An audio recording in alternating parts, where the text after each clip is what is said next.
What if you left the military disillusioned and upset about where you saw the direction it was headed?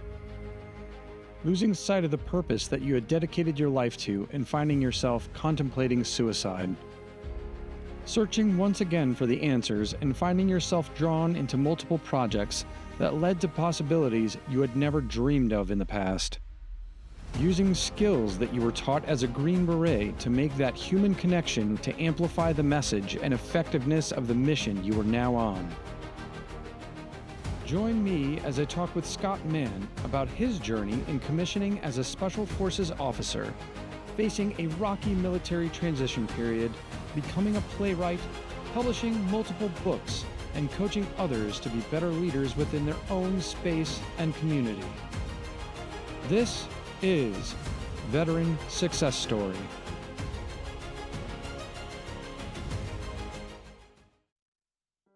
Welcome to another episode of Veteran Success Story. In this next episode, I don't really think I need to go too much into the introduction because I don't know many people in this space that don't know who Lieutenant Colonel Scott Mann is.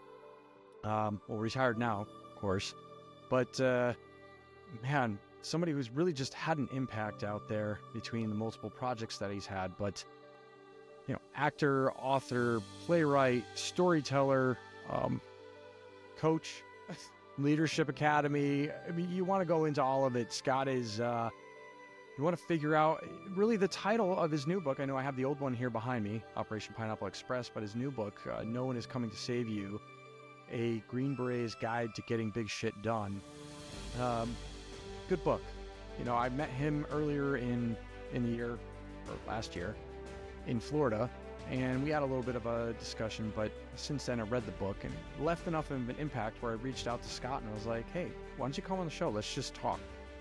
I know he's done a lot of stuff out there. He's much like myself in the way of the amount of content that he put out there for this book, and there's a lot of great stuff out there.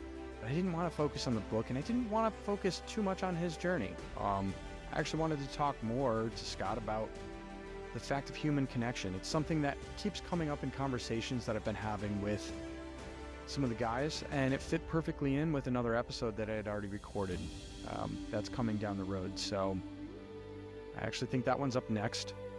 But in this one, myself and Lieutenant Colonel Mann talk about just that, about that human connection and how it's needed and how that can be valuable between one another and how we need more of that out there. So let's get into the episode, and thank you for listening. Follow and subscribe for more.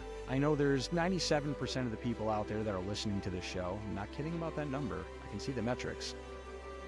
It shows that 97% of the people that tune in don't subscribe. They don't follow. They keep coming back though. So if you listen to it, just hit follow or subscribe. It doesn't cost you anything, and it actually helps me out on that way. I really appreciate it. And what I'll do in return is I will put that much more effort into the show, because as this thing grows, it makes it available for me to kind of get some sponsors behind the show, but I'm going to do it in such a way to where it's not breaking up our content. I didn't enjoy that when I was listening, so I won't do it to you either. But if you could, follow, subscribe for more, and I hope you enjoyed this next episode of another Veteran Success Story. Welcome to another Veteran Success Story. Today, I'm joined with Lieutenant Colonel Scott Mann, retired, also author of Pineapple Express, his newest book, Nobody's Coming to Save You, The Green Beret's Guide to Getting Big Shit Done. And I mean, geez, in doing my research and everything, you have a lot of irons in you've done a lot of stuff along the way up until where you are now, but I see like this trajectory of it's just things taking off, but you just keep, all right, let's do this. And it's so impressive to see, you know, all right, not an author, I'll figure it out. I'll figure out how to get this story across. Not a playwright, not a problem. All right, let's delve into it. I mean, it is the quintessential Special Forces, Special Operations. I mean, that is how many times we've been handed something and then figure it out. Yeah, thanks, man. I appreciate you having me on. I'm really glad we were able to circle back after we met in Orlando. And I would submit that that's not universal or not unique to SF guys or special operators. I mean, I've worked certainly.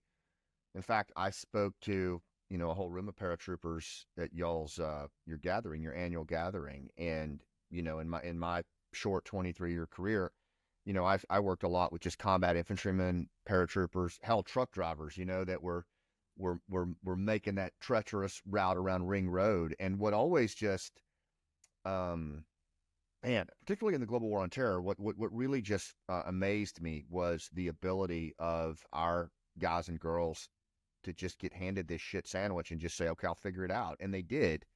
I think it's probably one of the most unspoken stories or untold stories of the 20-year war is just how many times from the bottom up guys and girls were thrown this just really, really, thorny, wicked problem, and they found a way to get it done. And I certainly don't consider myself anything special in that regard, but I do know that that's where I learned it. I know that that's where I saw it modeled. And I am absolutely 100% convinced, Will, that that stayed with me after I came home. And it has inspired me to this day, all these years later, that that's still kind of how I think about the world. And for me, it's not about, it really isn't. Like, I don't even know where I'm going right now. I just know that when I'm having impact and I feel relevant, that's when I am most whole. That's when the snakes in my head are not as active and I actually feel like I'm moving in the right direction that I'm meant to move. So most of the time, I'm just way out over my skis, trying to figure out the next move. You and me both, man. Oh my gosh. If that would be the description of life right now, for Right? sure. But there is those signs and stuff that you kind of like you just said it right there when you feel like you're headed in the right direction. Sometimes you don't know what that next step is going to be, but you kind of feel it out and you point your azimuth and you're like, all right, let's go. Sometimes you need a course correction, but that's it 100%. I've been working around since I got out. I've been out like 12 years, and a lot of work in just kind of leadership, but more in the art and science of human connection. And I've always been fascinated by leaders that we want to follow, that we feel compelled to move with. And a couple of things I've landed on, one of my own maybe epiphanies is that I found that typically the people that we tend to move with, the leaders that we feel safest with, are the ones who are relatable to our pain and who are relevant to our goals. And so I've kind of just adopted those as metrics in my life. I try not to let the other just transactions and booby prizes pull me off. It's like, am I relatable? Am I relevant? Am I relatable? Am I relevant? And then another one that I'll just throw out here, my buddy Tim Spiker, in his book, The Only Leaders Worth Following, he's done a lot of research on this, and he says that the only leaders worth following are inwardly sound and others focused. And I don't know. So those kinds of metrics, as I, hit the ripe young age of 56, like they really land with me. They just make me feel like I'm where I'm supposed to be, you know. What you're saying with focused on others there, that was one of my old commanders, one of the speeches and stuff that he gave out to the men really stuck with me. And that was the era of responsibility in having to do it, like recognizing what leadership should look like. And it had to do with, is everything pointed up at that leader, or are they enabling everybody underneath them? And I mean, you hit the nail on the head right there. I agree with you. I mean, just when you and I were talking off camera, like the things that you're doing with your platform to just, be there for your guys and your buddies. I think I'm really encouraged by that. I see it because of the play. We travel around a lot, and Yeah. I do a lot of talkbacks with just veterans and their families and civilians around the country. And I spend a lot of time talking to veterans where they are. And I'm really encouraged I'm somewhat discouraged by the top down leadership, uh, but I'm overly encouraged by what our generation of warfighters are doing for each other. And I have a lot of hope for that, man. I do think that there is something special about this generation in there. I know, and not to detract from anything like World War II, greatest generation and whatnot, but people look at that and they don't think to themselves, though, like, you have that same foundation, these principles and stuff that were built into us, and the disciplines that we learned in the military.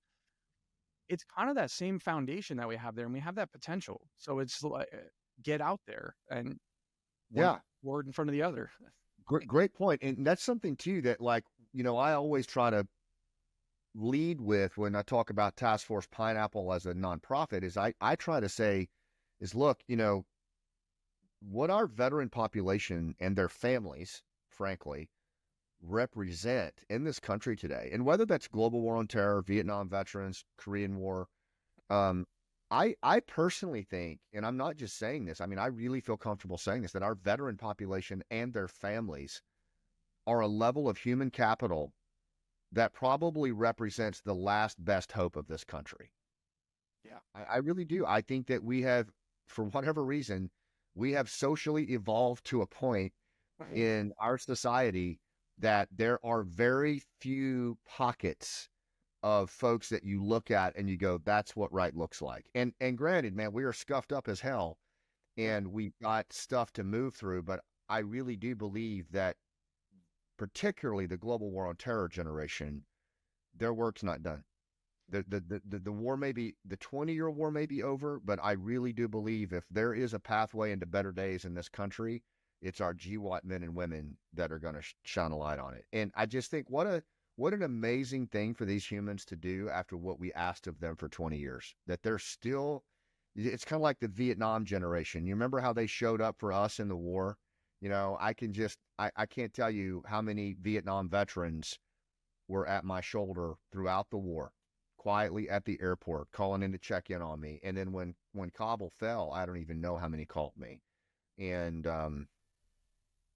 I don't know. I just think that there's a role like that for us to play. I don't know quite what it is, but I think it's already starting to happen. You see it in the communities and stuff too. You see it in the ones that kind of, they step up. Something even as simple as coaching the kids, sports leagues and stuff like that. That leadership end of things, people flock to it. It's like a light. And when you have somebody that has a strong foundation, and they'll listen to other people too. It's not like hey, I'm a Stonewall, but they're listening on that end and actively giving that advice. But they're set on that path, and it's that at least some of us anyway. I like to think is that they're doing that hard right over the easy wrong. I think so. I do. And again, we've all got our challenges with that, and I think that's kind of where when I think about like veteran advocacy and where we are today on the other side of the 20-year war, I think, man, more than ever do we need the GWAT generation back in the game here at home. Like, we need them leading us here at home.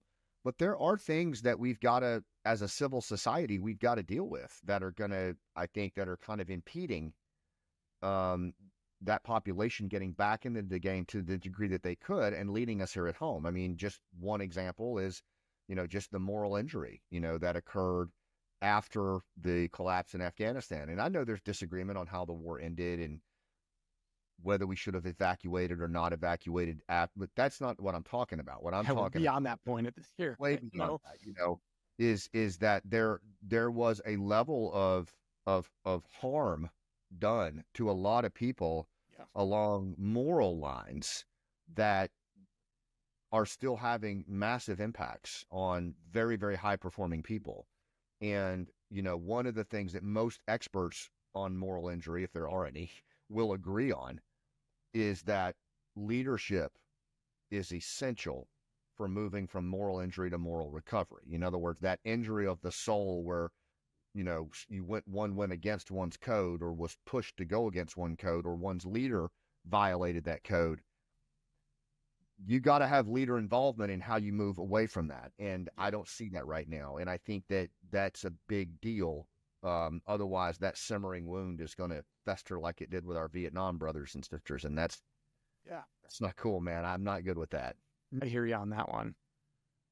That's Well, let's talk about on that involvement, on how you personally became involved in there. I know, like, with what you're talking about here, the biggest thing that I see right now is egos, and we've all seen it on the battlefield and stuff too, is those times and where people ended up in a bad situation, or people ended up getting killed. And a lot of times, it's not always someone's fault and whatnot, but a lot of times there's a lot of things to where it's like, if that ego was in check, if that wasn't there, or that person didn't make that decision based on ego, it would have been a different outcome, Yeah. Yeah, I agree. I think I'm a little concerned in what's happening in the GWAT veteran community today as I look across the landscape. I mean, kind of feel like we're tearing each other apart in a lot of ways. I don't. It makes me very uncomfortable to see that. I don't like it. I think that at the same time, I feel like our veterans and their families have a role to play in public facing, whether that's podcasting, whether that's public office, whether that's, leading a corporation, or whether it's just leading your PTA.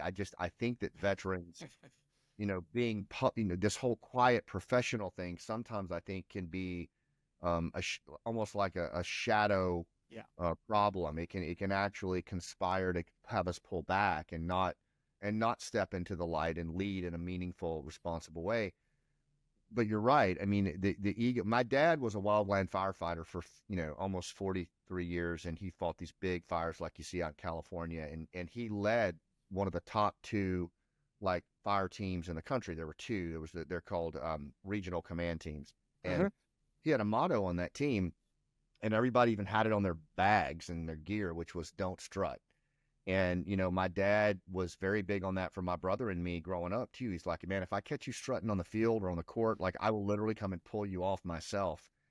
And so, I don't know about you, Will, but I was always surrounded by so many good quality people.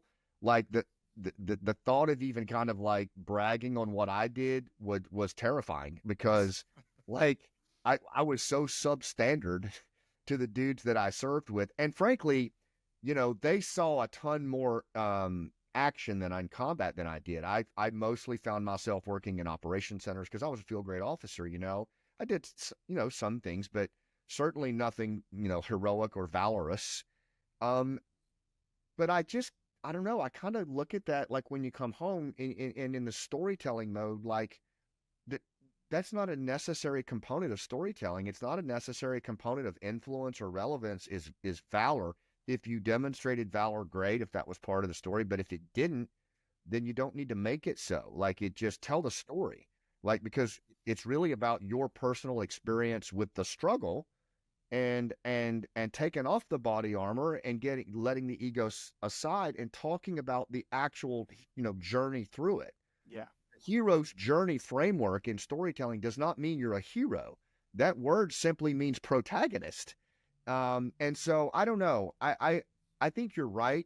And it is maybe our own civil society and the social media and the way it's so pervasive. Maybe there's just a compelling urge to do that, but it is a problem. And I don't know. What are your thoughts on it?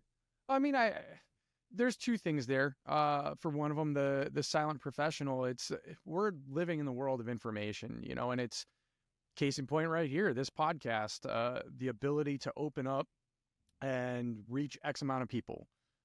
This thing is small in the beginning, and it'd blow your mind if you saw the metrics. People, and I'm sure you've seen it on yours too, to where it's like people don't subscribe to the podcast, but they keep coming back, which is weird. Not at all. It's not at all weird.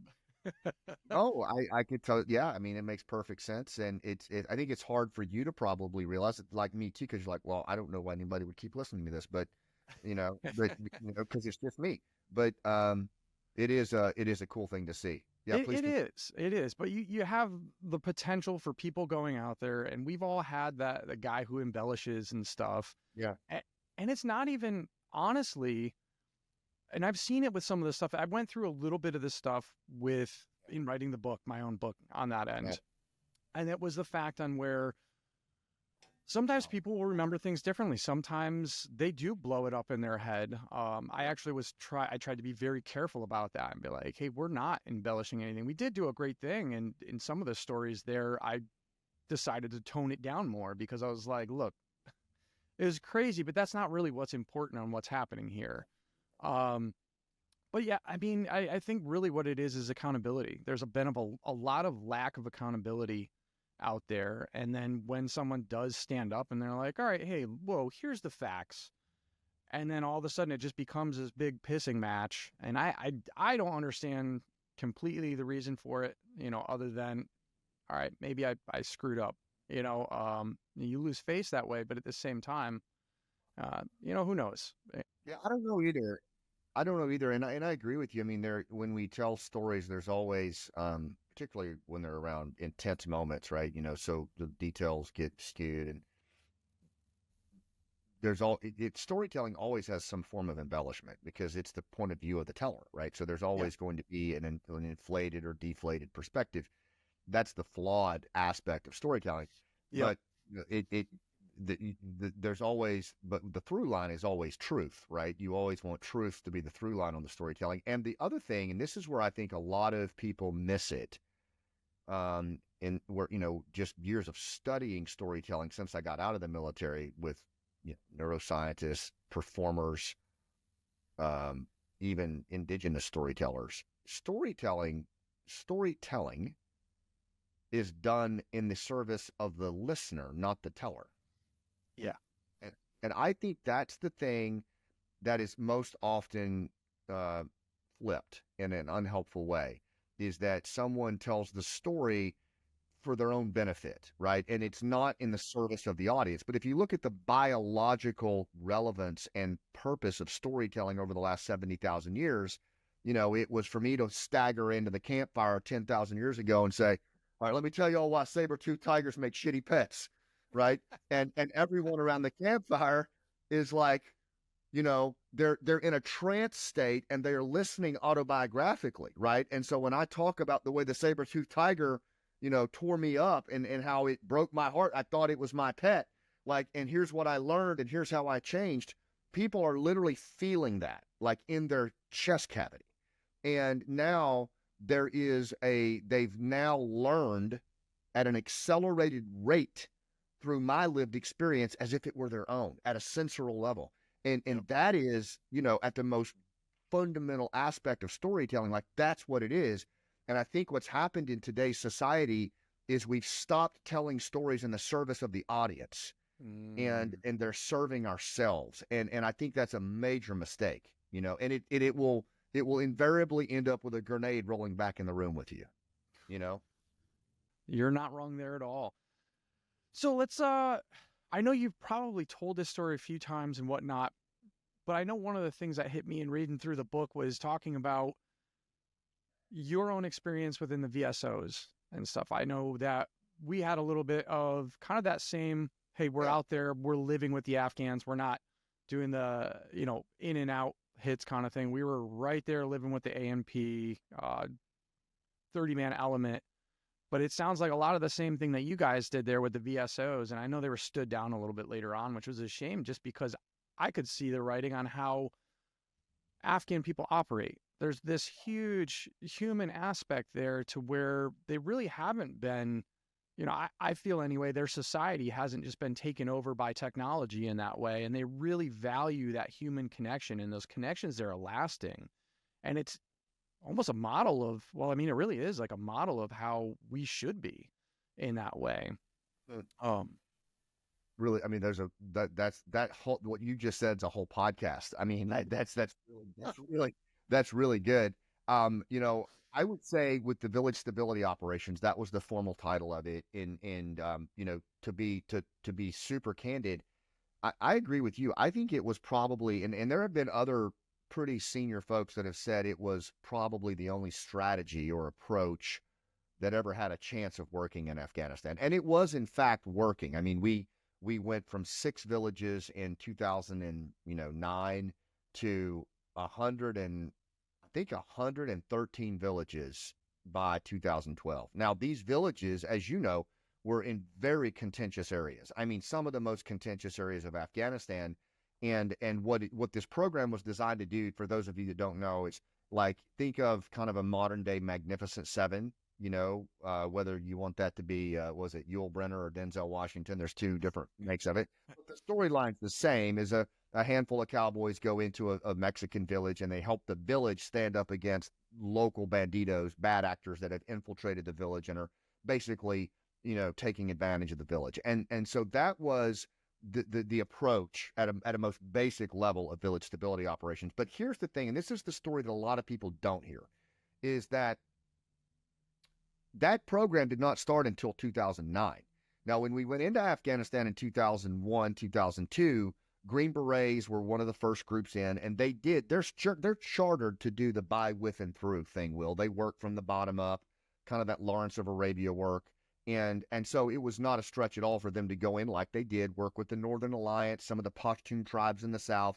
And within about 90 days, by early 2002, you had really pressed Al-Qaeda and the Taliban out of the country, and you had re-empowered a lot of these indigenous societies. Now, what's not talked about, and it really needs to be, is a lot of these tribes that were empowered. It's kind of a lazy term. They were warlords, and these were bad actors who had abused and raped the Afghan people throughout the Civil War. Were now re-empowered by us in the North and other places. Now they were made ministry officials, in the government, and so what. Your point about the way of life in Afghan rural society, 90%, 95% of the Afghan population is off the beaten path, and they live in what's called a status society, which is bottom up, honor, shame, feud, old school stuff that we all hail from. And that's still the case. Only a small percentage of the country is top down, kind of autocratic, governmental kind of stuff, rule of law, and that's Kabul, Kandahar, and not far beyond that. So there's always been conflict and tension. We should have known that early on in the war, but we didn't. When we went in bottom up like we did, we quickly switched over to a Vietnam-style counterinsurgency model where you had 100 and some odd thousand troops all over the country, and it didn't work, right? And so I'm not telling you all that, Will, as the guy that knew all this. In fact, I was participatory in the first two deployments of the top-down surgical strike targeting kind of stuff, even though as a Green Beret, I really surrendered. And I told the 82nd guys this at the convention. I said this. I said, personally, I was not as vocal and adamant about the bottom up, by, with, through with the villager stuff as I should have been in those first two deployments. And I think that my actions and others contributed to this. By 2009, we looked around and there were more Taliban in the rural areas than when we started. Right. And so where I'm going with all of this was, it took us all the way up until 2009. And for me, it was personal. Like, my Ranger buddy, Cliff Patterson, was killed in the Pentagon on 9/11. All I thought about for the first two deployments was payback. Yep. And then, of course, you lose friends in combat, and what happens? It just spins. I was a victim of feud mentality myself. And so by 2009, though, we looked around and we said, we need a new approach. Well, the new approach isn't new at all. It's what the Green Berets did with the CIDG program in the Montagnards in Vietnam. It's what we've done in Guatemala, Philippines. But we finally got back to what's called remote area foreign internal defense, or getting out into the hinterlands and letting Green Berets work with villages and walk them back to the government. That's all VSO is. It worked great for 2 years. And then in 2012, after we made all these promises to the Afghans about we were going to stay, we bailed. And I had personally just been assigned a battalion command as a lieutenant colonel. And it was a real blow to me. In fact, most of the elders I recruited were killed as a result of retribution. And I turned down 3 consecutive commands and I retired. Like, because for me, by 2013, I saw where this was heading. And I was like, I can't do this. And that actually was a big impetus for my mental health spiral, the play I wrote, everything. It shaped everything on how I viewed through that lens. And I know that was a really long answer, but for VSO, that was my personal experience with it. And the last thing I'll say on it was, I did have the opportunity with VSO to be an architect, to be one of the original kind of designers of it, to be the program manager of it for several years, where I just ran across the country helping get it set up in different villages. And as a result of that, man, I got to see it at all these different levels. And one of the most fascinating experiences of my life, being involved in that. I know from my own personal experience, like at the overseas, and then I went over to the schoolhouse afterwards. So my language was Russian, but they had a particular exercise in there to where they showed a video, and they were like, "Hey, who's been deployed? Who's been to a KLE and stuff?" And I'm like, "Yeah, I've been." And all right, so has anyone ever seen what a KLE is supposed to look like? And then they have someone in a circle like speaking foreign language, and I don't know if this was right off the cuff. They said it was. Who knows? Probably was, honestly.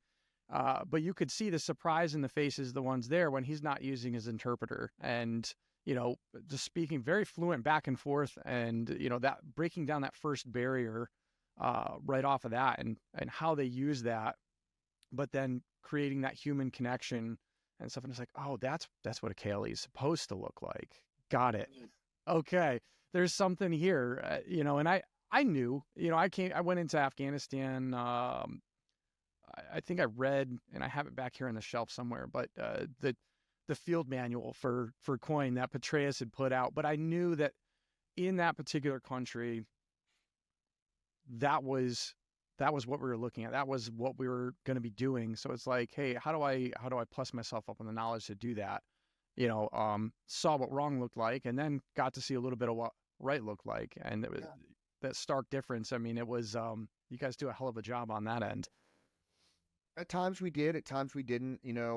Honestly, I think there were a lot of times we missed it. We were very infatuated with the surgical strike and all of that as well. Hey, direct action is sexy. It is, man. It's more tangible.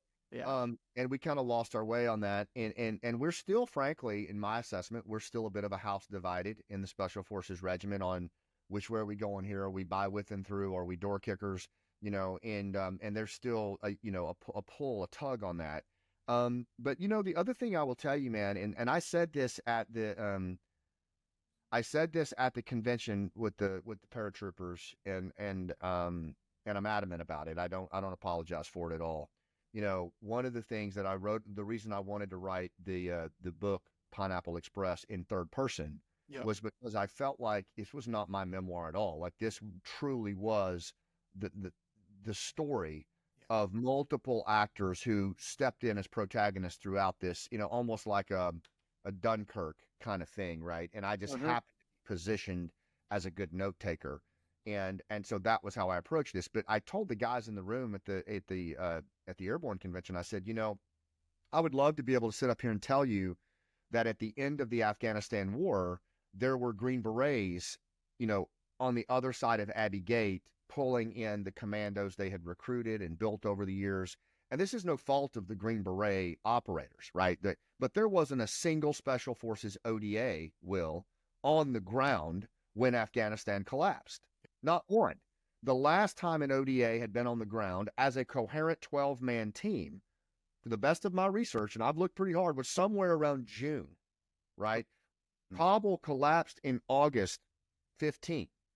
Or August 15, 2021. Well, Special Forces are supposed to be the nation's premier unconventional warfare asset. Now, if you think about when we went into Afghanistan after 9/11, because the embassy in Afghanistan had been attacked and burned, and we lost our ambassador, we had not been in that country since like 78.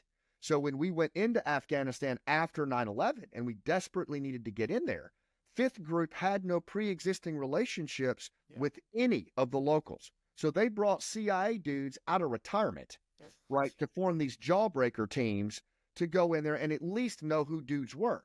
And one of the things that we looked at each other as a regiment and we said, that can't happen again, right? That can never happen again, because we lost a lot of, and I would even submit that some of the people that we worked with and put into power, had we had a better understanding of local fabric like we were supposed to, right, we probably would not have done that.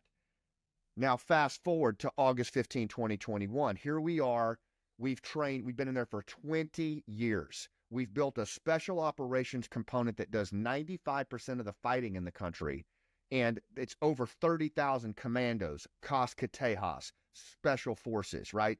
Tier 1 type operators. We left every fucking one of them on the ground with not even a cachet or an unconventional network by which to resist. There was no resistance put in place at all, right? And to me, I get so furious, and I said this, I'm like, what the 82nd Airborne and the Marines did in the final hours at Abbey Gate, pulling our allies through, the reason we're so grateful for it is because those were our friends, and any of us would have been grateful to have been on the ground helping to do that, because many of us are alive because of them. But it was in reality the 82nd Airborne and Marines and other NATO troops that pulled our allies through that were able to get through. And if it was SF guys, they were their individual augmentees or staff guys. So, I tell you all that because, like, yeah, we got some stuff right on VSO, but as a community, we got a lot wrong at the end, and we need to learn from it. And we still, to this day, in my assessment, have not done an institutional after-action review that I would feel comfortable that this wouldn't happen to my son 10 years from now. I talked with somebody who was involved with Digital Dunkirk. I know he's actually another Casemate author, Michael Cook, with, you might actually have talked to him before. I think he had said you guys crossed paths somewhere in there. Yeah, Life and Death at Abbey Gate, talking about some of the things that people went through in there. And it was just, man, like, so let me back up really quick, because I know I have a lot of friends and stuff of mine that are jaded about what happened there. Like the pullout and everything like that. But before that, let's go back to, you find yourself, you turn down a command or something like that. I retired basically.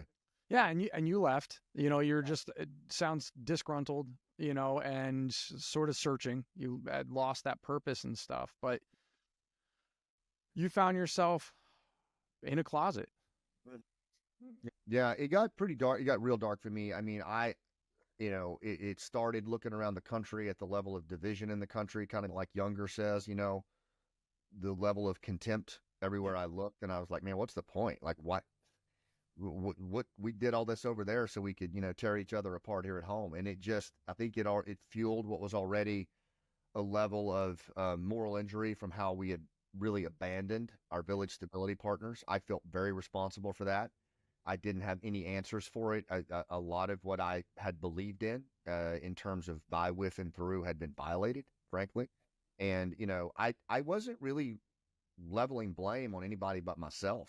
I just felt like I'm the one that made a promise to these people and I broke it, like I wasn't able to keep it, and now they're dead. And and that really affected me. And it opened up, I think, Will, the corridor for all the other stuff that I had just buried over the years to just come screaming in. I wasn't talking to anybody. I was already pretty isolated. I was very, very susceptible to what came with that. And, I lost my way, man. I got really, really isolated. I got really, really depressed, and started thinking that my wife and my kids would be better off without me, that I was not just a burden, but that I was irrelevant. And for me, that was the worst feeling in the world, when I started to realize that I'm not relevant anymore. And I'm like 42, at the time. And so I ended up several times actually standing in a closet. One time, I came as close as you can get, man. Like, I danced with that devil as close as you can get. And to this day, I'm just glad I'm standing here, because I was at a point in my head where, I just didn't care, and I just wanted it to stop. And it's almost like looking outside my body now when I look back at it. But it was a very, very dark place, and for, the grace of God, I didn't. And I did emerge from that point in my life, and some mentors came to my aid that I never expected. They were civilians. They weren't even veterans.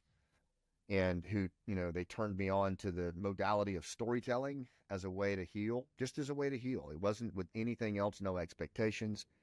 And I started working through my backstory with a really competent storyteller coach, and he helped me make sense of it, and start to make sense of it through a timeless aspect that, frankly, we've been doing since like Odysseus. And as that started to happen, I started to get more of a sense of myself, and I started to kind of come back into the world, and it's kind of been a sprint ever since. Oh yeah, I was gonna say, going from that low point where you didn't see the way forward to where it was, thinking about pulling the trigger, sticking a gun in your mouth and saying, hey, you know what, this is it. Thank goodness, that you didn't, and that you're here, because this stuff, that the ripple effect of the people that you've affected through the things you've done, that right there says something that someone out there might think, what do I have to offer? And this is why am I struggling? And to be able to pick yourself up, but then now what you're doing with everything, I mean, multiple, you have a lot of different things, and it seems like your purpose out there, you are connecting with others, and you really have that leadership and that human connection at the forefront, but going from the complete reverse of that, and then turning that process around and saying, you know what, I am here for a reason, and that is, and I didn't know, I actually thought the book Pineapple Express came before Last Out. I did not know the order was the other way around. I tell people when they watch the play or they watch it on Amazon Prime, you're going to think we wrote this after the collapse. And we didn't. I knew, in my heart what was coming, because I had seen a microcosm of it with VSO. Yeah. You know what I mean? And so if you look deeply at the storyline, it looks like the abandonment of Afghanistan, but what it really was the abandonment of the villages in 2012. But to the audience, it reads, it's the same story. What's personal is universal, like Dr. Carl Rogers says, right? And so it has a universality to it. But talking about the coming, being in that closet and really just feeling completely irrelevant and isolated, there was a point where, as I started to kind of emerge back into the world a little bit and working on my storytelling, the one thing that kept nagging me was that just all the division in the country and the isolation that a lot of our veterans were going through, but also just like the in groups and out groups in the country that are just tearing each other apart. And I thought, man, like, I've been around that my whole life. I actually built methodologies on how to restore trust and bridge gaps and use narrative and active listening and old school interpersonal skills as a way to go in a room and turn that room in a way that there's actually social capital over time. And I thought, if I could only, I want to teach that. I could bring that here, I taught it in the schoolhouse. Like, it's a thing. I even call it the Lawrenceian skill set, after Lawrence of Arabia. Yeah. And storytelling became the platform or the strategic vehicle by which I could do that. I started to kind of stop pulling back, and storytelling gave me the ability to get up on a stage with a bunch of, I don't know, veterans that were going through it, or commercial bankers or whoever, and tell the stories of what I had experienced or seen over there. And then it would help people make sense of what their own lived experience was, just like the saber-toothed tiger. And then see new patterns. Their brain could see new patterns for a way forward instead of the old neural story map that was jacking them up. And that for me that's when I knew, like, okay, like this is the path. And then as far as the tempo, man, I know people say to me all the time, like, dude, what are you doing? Like, you are literally going to run. But honestly, Will, like, and I don't know how you feel about this, man, but as I get older and I think about those buddies that didn't get back, and I think about their kids and their wives, like, dude, I have to do this. Like, this is the rate I have to run, man, because I have the chance to do that. And to not do that is, to me, is dishonoring them, man. Like, I've got to run at this rate because I get a chance to, and I get a chance. to run it for them too, you know? I think that's a lot of us should be realigned on that end of things. And it is, I tell other people that, that's why with stuff, I go back and remember that, like, hey, what are you doing this for? Some of those guys aren't coming back. You know, so you have almost a charge to live doubly in a way. 100%. And that's kind of how I feel about it. But once you start giving back into that, and once you start reconnecting with others and start seeing things click with them, or the lights come on and they get it, and then they start, and they're bringing someone else into the fold, and then they're reconnecting with some of their old support system because they're starting to realize how far away from the flagpole they've gotten. That right there, when you start reinvigorating that purpose, it's almost like a drive behind it that can sustain that sort of pace to where people, because I really do, I think a lot of people kind of float through life. There's a lot that they're just there. They don't see the writing, or, they let things get them down. When it's not, why is this happening to me right now? But it's, what is life trying to teach me? What should I be learning right now? What should I be looking for? Yeah. You ever heard of Stephen Pressfield? It sounds familiar, but I'm not you placing might it. know some of his work. So he's an author, and one of my favorites, actually. He does both fiction and nonfiction. He wrote Gates of Fire, the story about the Spartans. He wrote the Legend of Bagger Vance as a screenplay, and then The War of Art, Turning Pro, self-help books. He's a former Marine, but old Steve, he's in his 70s now. He if you ever get a chance to check out War of Art, I would strongly recommend it. Like, he talks about how resistance shows up in our life, and most of his life as a writer, he'll tell you, was not success. He failed, he procrastinated, he over medicated, and finally hit whatever you call success, and lives up in the hills of California, living a pretty good life, doesn't mostly just writes. But you know what? He and his significant other Diana, they lost their home in those fires, and I mean, they lost everything. Like, they lost every single thing, and they are rebuilding from the ground up. And I don't know all the reasons for it, but it's really put them in a bad way. Like, they are having to. I mean, it's not good.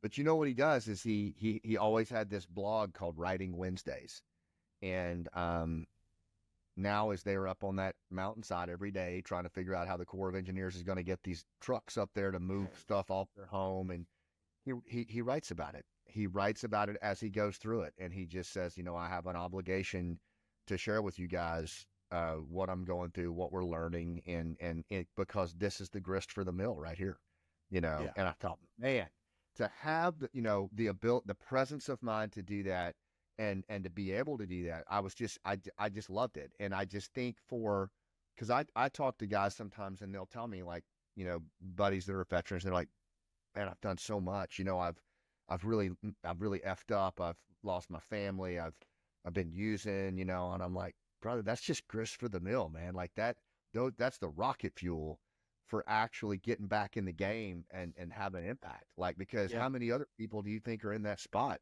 veteran or not? And I call it the generosity of scars, man. Like, the repurposing of your struggle in the service of others through the stories you tell. It's just more ammunition for the fight, honestly. And I know that sounds cliche, but I really believe that. No, it's, there's the bookshelf back here is full, and I have boxes and boxes and boxes of other books and stuff, but why would you not have, or go through that information that someone else has lived through already, that a lot of times by the time it gets into a book, as long as it's unfiltered, or they are at least able to put it in there, why not learn those frameworks instead of having to go through it yourself? It blows my mind on, pick up a book, there's nothing new under the sun. No. There really isn't. It blows my mind sometimes with that, those things said. But then at the same time, you go and look at one of the small villages we were outside of, Piri Pamal. You can actually go in Google and look up Piri Pamal, and boom, there's things from the Russians in there experiencing some of the same stuff that we did, and then the Brits back in the late 1800s talking about this particular village being like a stronghold that they couldn't get into because of X, Y, and Z. And you're like, oh my God, and it just goes back. There was one of them that there was I think it was Charlie Company that had it to where you would crest over this hill and there was ruins from Alexander's day, and that nothing is new under the sun. This has been lived before. And that being said too, is storytelling and having to do with that. I really do. Have you looked too much or a bunch into the Native American traditions of storytelling once like the war party and stuff got back? Not a little. I've done some. I've done some work with Canadian indigenous communities. I worked with several over in Afghanistan on storytelling, and a lot of work in Appalachia, and I've done some work with the Eastern Band of the Cherokee. And I've got a few books on what you're talking about. Yeah, it's again, it's not, there's so much there. There's so much wisdom there. A lot of them would call them their knowledge keepers or their wisdom keepers. And they were the storytellers. They were the storytellers. And the thing that I tell people all the time too is because the world that we live in today has become so modern and transactional and so information based, IT based, that we've dismissed storytelling as an asset. And I think I'm talking about oral storytelling. Yeah. Any kind of storytelling is powerful, but oral storytelling, I think, is the most underused leadership asset at our disposal, and we're just leaving tons of social capital on the table in every imaginable way. That was one of the biggest gripes in the soft schoolhouse at the time, and they would actually send the kids out at the end of the day and be like, "Hey, go to the car dealerships, go to the restaurants, go talk with people," because that's the problem with your generation is you guys don't talk to anybody anymore because you do it all through either a phone or a different social medium. It's true, man. I call it narrative competence, the ability to employ metaphor, framing, and purposeful storytelling in real time to meet your goals. Right. And it's a real competency. Like, I mean, the use of narrative, it's one thing to speak it from the stage, a TED talk or a keynote, but I'm talking about in real time, when, your employee has made a mistake at work and you're able to bring a story forward of when you screwed up. Same in the military, or your kid's dealing with addiction, and to be able to, I mean, I'm a recovering alcoholic. Alcoholics Anonymous is brilliant at it. We talk about indigenous communities. Alcoholics Anonymous are some of the best storytellers on the planet. And as a result of that, they've helped millions of people get sober. And what do? They use oral storytelling. That's all they do. I mean, that's all it is. And it started with two drunks in Akron, Ohio, in 1915. They couldn't get sober in any institution. And they said, let's have a meeting, And so even what you and I are doing right here, and you look at the podcasting and what an amazing medium it is for change. But in reality, even that's not new, man. Dr. Bob and Bill W. were doing that back in Akron way back before there was anything like this. And look what it led to, Yeah. So yeah, I mean, I'm pretty bullish, honestly, on the storytelling, the human connection. I'm pretty bullish on our generation of warfighters and their families. I just think we've just got to be at their shoulder and help them in different ways get back in the game the way they want to and the way they're most relevant. But that's what I'm gonna spend my days doing, man. I'm telling you, that's all I care about. Making those connections, it's key. It really is. And when you bring other people in like that, they're relating through that story. So I mean, that vulnerability in sharing, I know is one of the biggest things to where you get in your head a lot of times. I'm sure you have like, I don't think I should share that. That might be a little too intimate in the details end, but it's those things that you do share like that in a way that other person sees it and they see it's real. They see it's genuine. They see that you're being vulnerable and honest with them. And more times than not, it builds that bridge. This is something I talk a lot about in our veteran storytelling workshops. And in fact, on my online community platform at the Scott Mann Leadership Academy, this came up last night. Someone was saying that they were, just the aspect of of talking about some of the things that they've been through, it feels like very exposed, you know. And the reality is, when you people listen to a story, right? So if you talk about like what you went through coming home from service, as an example, and maybe it was traumatic, maybe it wasn't, but there was most definitely struggles that you went through and ways that you overcame them and things that you learned. And people listen to that, they're listening autobiographically. They're actually locating themselves in your story so that it's a survival mechanism, just like the saber-toothed tiger, right? And so there's autobiographical listening happening.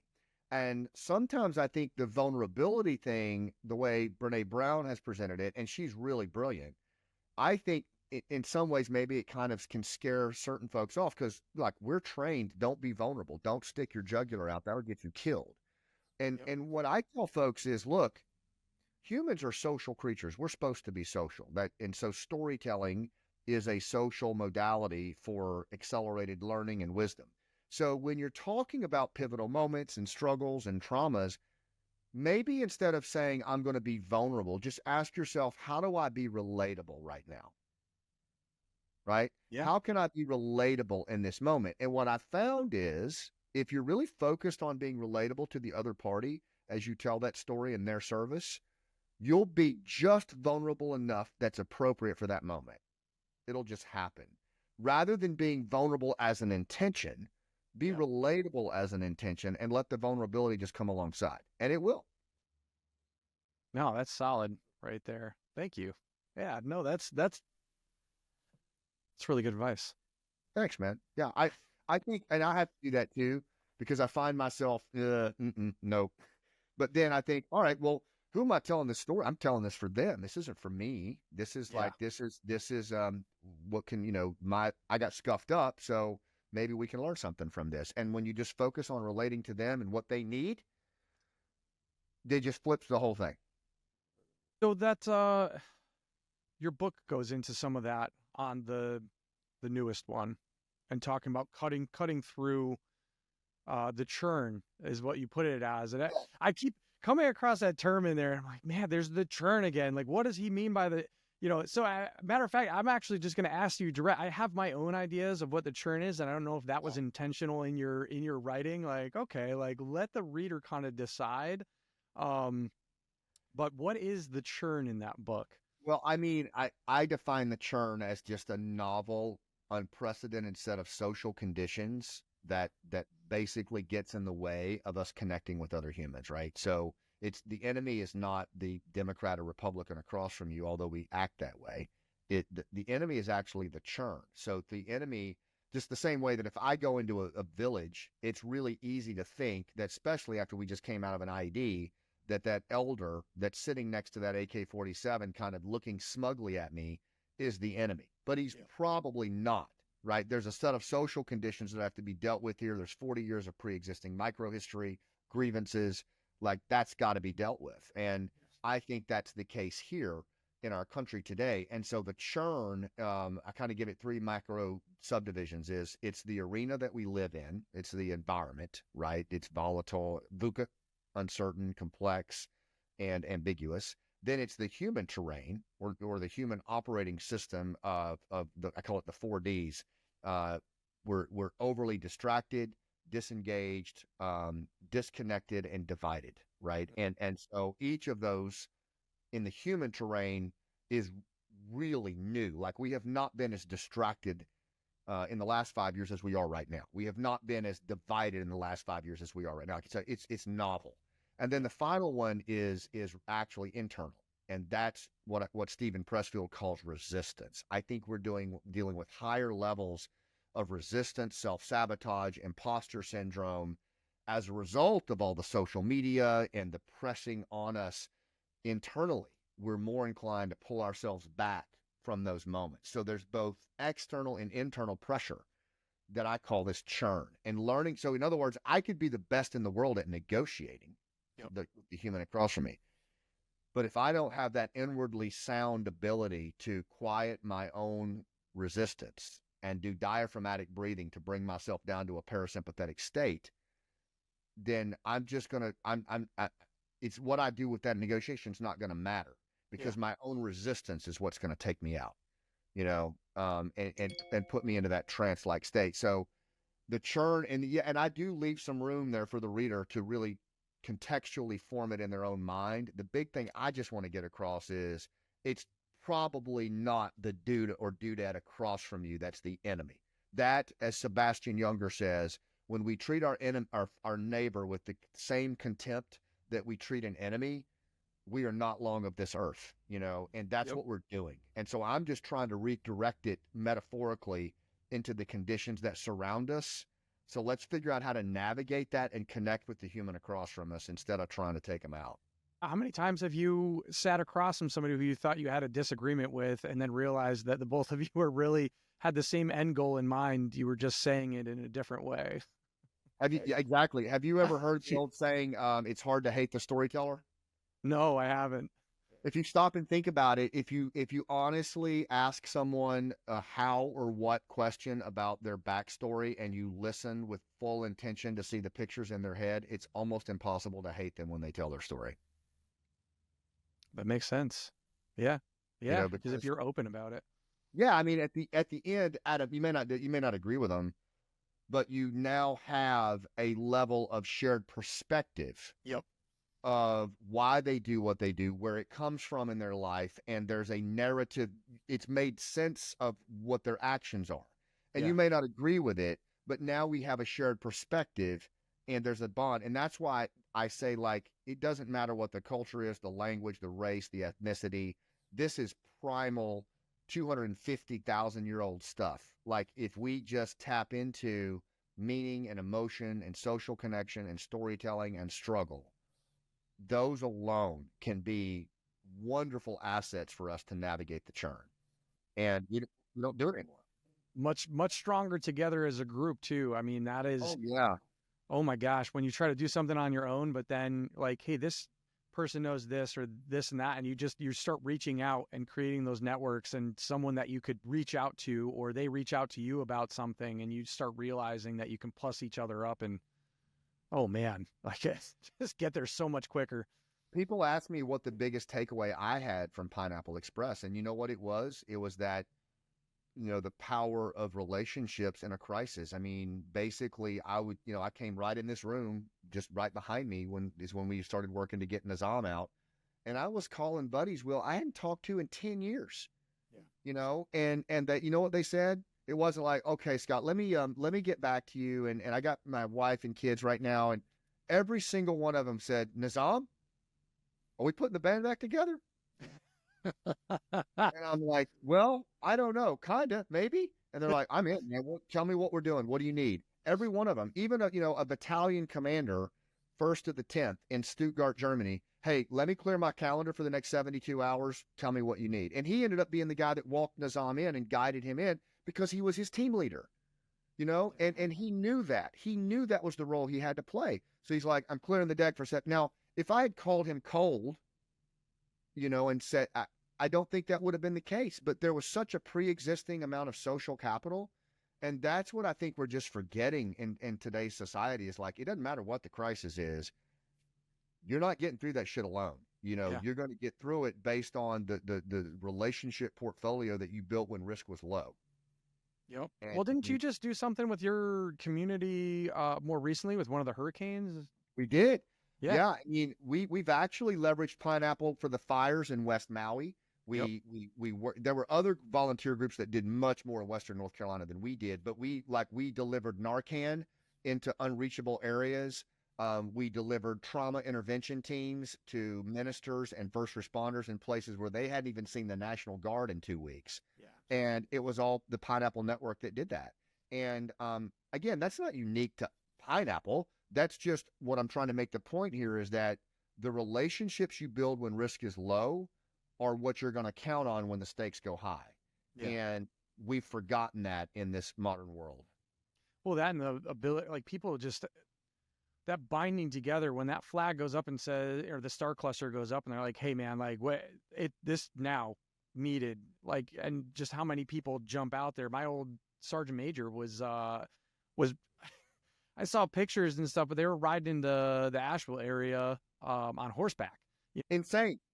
Yeah, and flying Crazy. helicopters. They were clearing LZs and doing Pathfinder shit. I mean, Yep. but and of course we're sitting there going, huh, yeah, look at that. That's what you know because that's what we did for 20 years. That goes back to our original conversation is the men and women who would get handed that shit sandwich and they would just do it. They would figure it out. And we as a community, we got so fast and so efficient and so agile at doing that Yeah.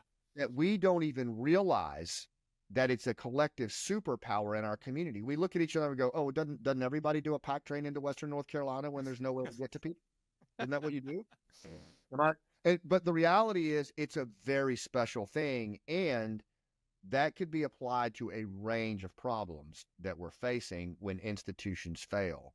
Um, and I think there's really something to that. And that's where I say, like, the rest of the country can kind of step back and go, "Oh, wow, like, how did they do that?" Well, they did that because they have better relationships and deeper relationships, and they trust each other, and they're fast Oh, because they move at the speed of trust, as Covey says. And, you know, it was okay. It was a hurricane in Western North Carolina. It could be a terror attack in 4 cities, 2 years from now. You'll see GWAT guys do the same thing. yeah. Oh, and that was my surprise too, though, is seeing, where they're beating out, the relief efforts of government like far, far in front of. I mean, in certain places it didn't even show up, and here these guys are. Crazy. Yep, it's crazy, man. But I do think that it's really something we should take stock of. It's something our government should take stock of. Is that actually there's kind of an X factor in this country right now Yeah. with these GWAT veterans because they're young enough that, and they're in all these different places. They're young enough that they can still do amazing things, and Sure. we need them because our institutions. I hate to say it, but they're failing. Our institutions are failing us in a range of ways. And it may just be that at this point in history, we have to rely more on bottom up grassroots organizations to do heavy lifting. And I guess I'm okay with that. I feel like, again, I look at like what you're doing and a lot of the veterans out there that are stepping into the breach. And I'm like, I think I'd rather see them do it, honestly. But I would like to see the government maybe acknowledge that and Yeah. go, okay, maybe we need to relook the whole soldier for life, Marine Corps for life, private public relationship and really, really acknowledge it and make it a thing. Yeah. I don't know. I don't know the answers, but I just know that every time there's a thorny problem nationally or internationally, you see a bunch of GWAT dudes jumping into the fray, solving it. Yep. Yeah. If anything, we're just like those frustrated guys that are, you know what? That's all right. Fine. Let me get in there and make this happen. It's crazy. And again, they're so networked. That's the thing that I think such an anomaly is that they're using the timeless age-old veteran relationship, but they've also got a dynamic capacity to use these things in real time. Yeah. And they're networked, and the network has been there. We've been doing some version of this since 9/11, and we don't even know how fast we are. Yeah. And, if you look at what we did around, I mean, I talked to a minister. I went on the ground in Western North Carolina talking to a minister of two congregations of what the veterans were doing versus FEMA, and she started laughing. She was like, "It's not even." She was like, "It's not even. It's not even close." Yeah. Yeah. I would think I mean, really in that motivation alone, like I've just seen like aid workers compared to, veterans or somebody who's active and see just the difference in their in drive and motivation. Don't get me wrong. I'm not taking a crap on organizations and stuff out there. There are some really great people, but there is a difference. There's definitely a difference. For sure. We've been on a whole bunch of time, and before we end or before we go, I definitely want to go through some of this stuff that to put in the description line. But here I am talking to an author, yet we haven't really talked about how to get your own story down. So just really, I guess, an abbreviated version of that. Like, Scott, how can someone else start putting their own story down, or where does somebody start? Yeah, it's such a great question, and I believe you start with the pivotal moment that kind of comes up, kind of bubbles up. most of us, we live moment to moment. We live in moments, you know, and a lot of times I found that the stories that have the most impact are those moments that are kind of welling up within us. And we, you know, it's either a struggle or a pivotal moment where you were going along this way and all of a sudden life took you this way. You know, I believe we're gifted those moments from another place. I think those are gifted to us. And, you know, when you become aware of those, sit down and honor the muse and start moving the pen. And write about that pivotal moment. Start with that. Start about in what it felt like, tasted like, smelled like. Start with the moment itself, and then how you responded to it, what it, you know, and then what happened and what the struggle was, and what did you learn or how did you change as a result of that. That alone, that is the basic framework of the hero's journey. You know, did a guide show up and assist you in that? And a lot of times, if you think about like even Black Hawk Down, that started with a moment. We have a Black Hawk Down, you know, like, and then it built out from there. I just think that because that's how we are the protagonist in our own story. That's how the brain navigates the world. It's a metaphorical pattern matching organ. So it's constantly telling itself a story with you as the protagonist in the moments that you live in. So those moments, they bubble back up and you know what they are. I mean, like if you're really just still after a workout or you feel them, honor that. Sit down and just move the pen. Don't worry so much about framework or where you're going to publish, but honor the moment. Write about the moment, and what's personal is universal. If it matters to you, if you felt it a certain way, we'll feel it. And you know, take that sucker all the way through the struggle outside the moment, what you learned and how you changed. And that alone, I think, can make, at a minimum, a beautiful talk or oral story that might change or even save someone's life. And who knows, maybe a book or a memoir. Right. So Rooftop Leadership Academy, you have that going on, right? It's Scott Mann Leadership Academy. And the methodology I use is called Rooftop Leadership, how we in VSO got guys to go up on their rooftops and fight through old school interpersonal skills. But the Academy, Will, is on School, SKOOL. And it's free to join, but it's just anybody who's passionate about human connection, storytelling, active listening. We've got tons of content in there. Some of it's paid, some of it's free. We do live calls, great peer-to-peer interaction from multiple walks of life. We just started it. We just launched it, and I'm really proud of it. I think people would really enjoy it. I need to tune into one of those. I'll send you the link. Okay, yeah, please do. And I'll put it in the description for the people that are listening as well. You know, I mean, just because like if we start going through all this, because you have the Academy, you have the two different books that are out. You're running the Scott Mann podcast, which, by the way, phenomenal. Love the content that you've put out so far. Thank you. Thank you so much. It's awesome. You know, it's really cool to see. I've gone back and listened to some of your older stuff, and then to see the new iteration, and then the next iteration and stuff, and it's been that plus up along the way. It's been so cool to watch and see the difference and see you along the way too, kind of evolve. I've evolved a lot. Yeah, I've changed a lot, and it's been a cool experience. And I'm sure you're the same way. And it's just different forms of storytelling that I'm immersing myself in. That's all it is. I'm just telling the stories in different forms and kind of reporting as I go and trying to do it in the most impactful way. And so, yeah, I appreciate that. Most of my stuff, I think all of it's on scottmann.com. And then I'll send you the link to the school platform. Yeah. So that's our link tree is scottmann.com. And again, just look in the description for anybody who's listening, and I'll take care of putting all that stuff in there too. Scott, Awesome. Hang tight really quick. I want to talk to you after about a few things, but thanks for coming on the show and sharing. I really appreciate it. Yeah. My honor, brother. Take care. You too. Thanks for joining us on another veteran success story. I hope you've enjoyed this episode. If you have, go and tell somebody else. The content that I put in here, I try to make it something that it's something to help other people out there. I know it's already affected myself in a few different ways, in the way that I'm putting forward some of my efforts and thinking in this show and in helping others out there. So I know that it's going to be helpful to others out there. So if it helped you out, or if the subject interested you at all, tell somebody else. That's all I ask. Actually, I take that back. That's not all I ask. I ask one more thing. Follow and subscribe, because it doesn't cost you anything. 97% of the people out there that listen to the show, they keep coming back, but they're not subscribing.